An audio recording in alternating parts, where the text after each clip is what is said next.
বিষ্ণুপুর ঢোকার মুখেই এই নদীটা পড়েছিল, তবে নদীটার নাম জানা নেই। এই নদীটি পার হতে আমাদের মাথাপিছু 10 টাকা করে, টোটাল দুজনের 20 টাকা লেগেছিল।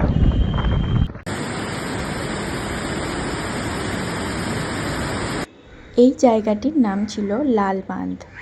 খুব সুন্দর একটা নৌকা ভ্রমণ এখানে আপনারা করতে পারবেন। লোক না থাকার কারণে আমরা দুজনে এই নৌকা ভ্রমণ করেছিলাম এবং আমাদের দুজনের 100 টাকা নিয়েছিল। এই বড় দিঘিটা আমাদের এক পা ঘুরিয়েছিল, সময় লেগেছিল ওই 20 মিনিটের মতো, তবে খুবই সুন্দর ছিল জার্নিটা।